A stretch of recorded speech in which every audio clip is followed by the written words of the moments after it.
Hi everyone, welcome to blog number 2 from Lac du Coron.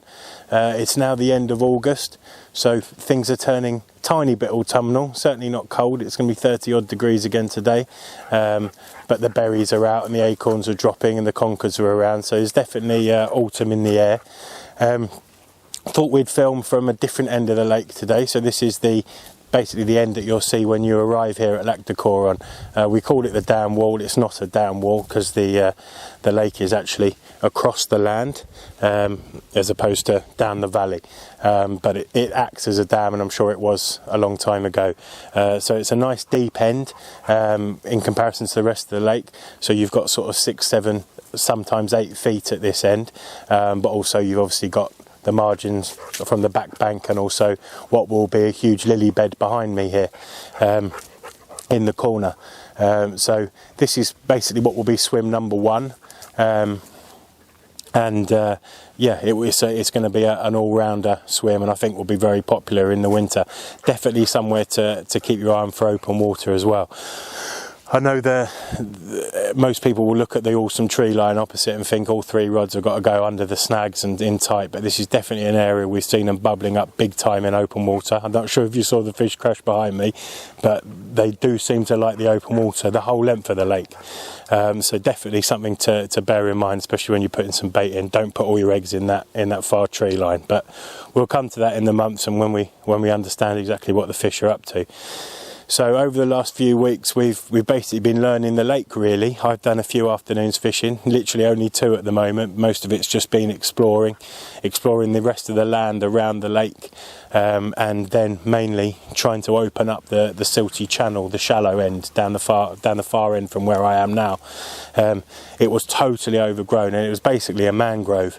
So what we've done is we've dropped the water by about 2.5, 3 feet.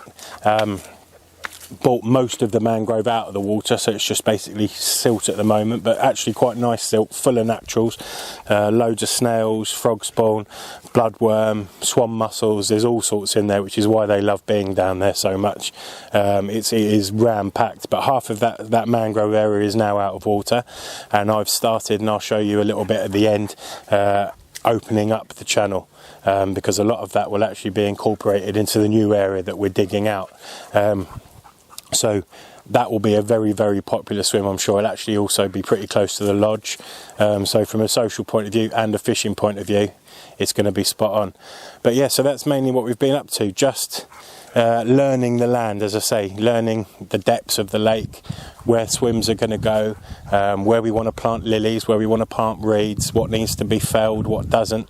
We've got some really helpful boys coming out over the next month or so, people like Mark and Danny and his boys, to help me with the bigger trees that I'm not quite au fait with cutting down on my own.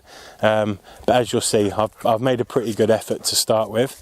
There's a huge amount of light now piling into that silty area, which will be great for a fishery management point of view, allowing things to break down quicker, allowing the silt to sort of regenerate and break down, and just sort of opening up the lake to see it in a little bit clearer light really.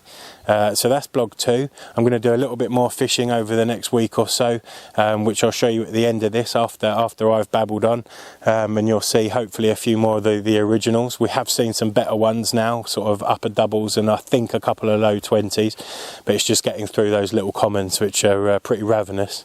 We've been feeding them. They've had about maybe 150, 200 kilo of maize now, and about 30, 40 kilo of the sauce and other mixed dynamite baits. So they're on bait, they're eating. It's certainly not, a total naturals water at the moment. They do eat a bit of unnatural angler's bait. So yeah, that's where we are at the moment. Still huge amount to do.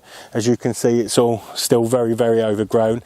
And as I said in the first blog, we will keep it overgrown and natural like that, but some of it's got to come out just for swims and being able to bring cars on safely and all the rest of it. So the next month sees a lot going on. There'll be some huge changes down here. The lodge will go in probably not be in by the next blog, but be in the blog after. Everything will have changed colour by then, I would imagine. We'll be looking at late September, mid-October.